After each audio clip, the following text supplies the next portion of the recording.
I now want to continue with doing several more examples of Lagrange multipliers. So the first example is to maximize the function x times y, but subject to the constraint that 4x squared plus y squared equals 8. So we have our function f of xy, which is x times y, but our constraint is g of xy, and that's equal to 4x squared plus y squared, which is equal to 8. So in order to use the technique of Lagrange multipliers, I want to do df dx. The derivative of f with respect to x is y. df dy. The derivative with respect to y of f is x. And then dg dx, that derivative is 8x when taking the derivative of 4x squared. And then dg dy, that derivative is 2y. And so these derivatives give us the relationship that y is equal to lambda times 8x, and x is equal to lambda times 2y. And there's always one technique when trying to solve these two equations with the Lagrange multipliers that works, and that technique is to solve for lambda. So I'm going to do one more step. I'm going to say that in this case, y over 8x equals lambda, and that's going to be my first equation. I'm going to say that x over 2y is equal to lambda, and that's going to be my second equation. And then my third equation is going to be the constraint. If I do that, then I can set equations 1 equal to 2. And so that tells me that y over 8x is equal to x over 2y. I can cross multiply to see that 2y squared equals 8x squared. And that tells me that y squared is equal to 4x squared. We can see that y has to equal plus or minus 2x.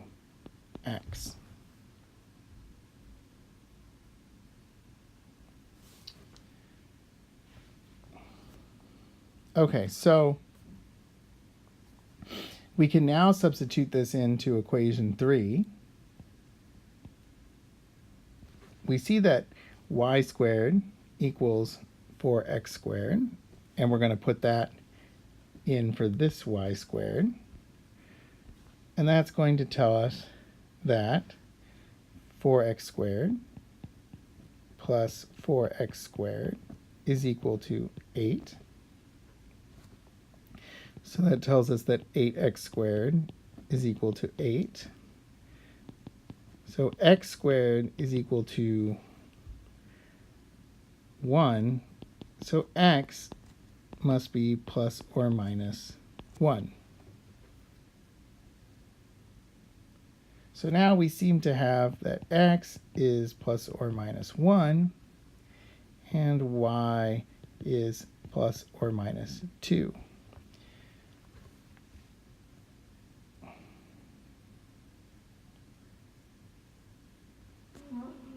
So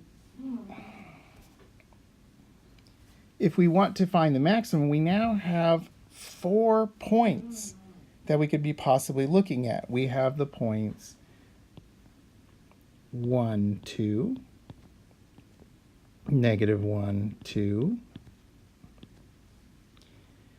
1, -2, and -1, -2. And all those points are possible candidates for our maximum or minimum. So we're going to have to try them all out. Okay, so f of 1, 2 is equal to x times y, so that's 1 times 2, and that's 2. And then f of negative 1, 2 is negative 1, negative 2 is negative 1 times negative 2, that's 2. F of negative 1, 2 is equal to negative 1 times 2, so that's a negative 2. And f of negative 1, negative, or f of 1, negative 2 is equal to 1 times negative 2, and that's negative 2. So what it looks like is that we have two maximums. So we have maximums where f of 1, 2 and f of negative 1, negative 2 equals 2. And then we have two minimums.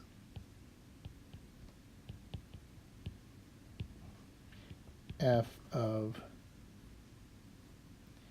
negative 1, 2 equals f of 1, negative 2, and that equals negative 2. So we have 2 points where our function is maximized and 2 points where our function is minimized. We were particularly looking for the maximum, so I'll go ahead and box that answer because that's the one that we were looking for. Okay, so remember that the point where the maximum occurs is either 1, 2 or negative 1, negative 2, and the maximum value of the function is 2. Okay. Our next example is that a firm manufactures a commodity at 2 different factories, and the total cost function for those 2 factories is c of xy equals 2x squared plus xy plus y squared plus 500. And it depends on the quantities x and y supplied by each factory. Okay, so that's the function that we are going to want to minimize,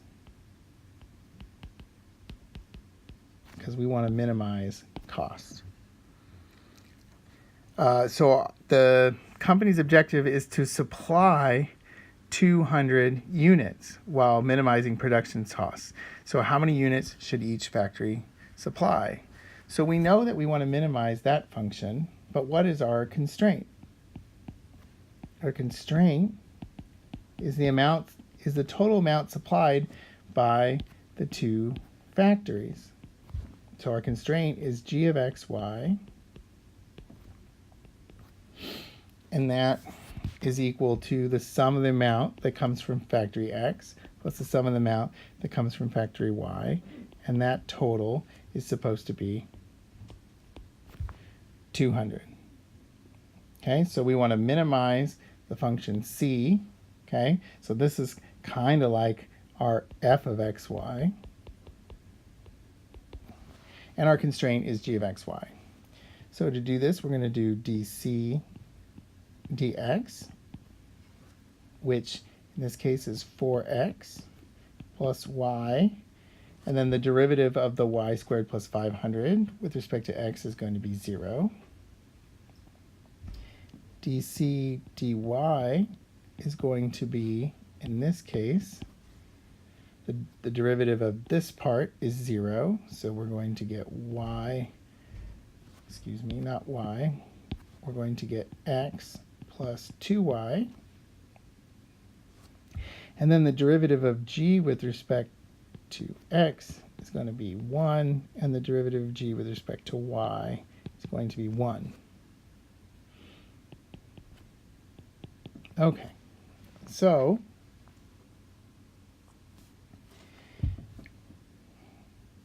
if we want to use Lagrange multipliers, then the derivative of c with respect to x needs to be a multiple of the derivative of g with respect to x. So that tells us that 4x plus y has to equal lambda times 1. Same thing for the y's. X plus 2y has to equal lambda times 1. And so we have two equations that are nicely already solved for lambda, and our third one is the constraint. So we will set 1 equal to 2. That will tell us that 4x plus y is going to equal x plus 2y. Putting x's on one side, y's on the other, we will get that 3x equals y. That's the relationship between x and y. We want to maybe substitute that relationship, right, for y in the constraint. Okay, so looking at equation 3, we should get that x plus 3x is equal to 200. Tells me that 4x is equal to 200. So x is equal to 50. And then y is triple that, so y is 150. Okay, so the cost, if we supply 50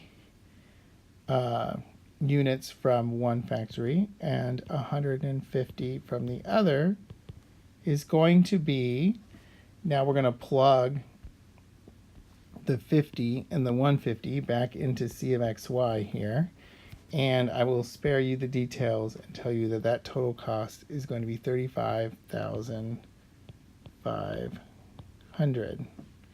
And we can assume that maybe the units here are in dollars, and these are just generic units from factories X and Y.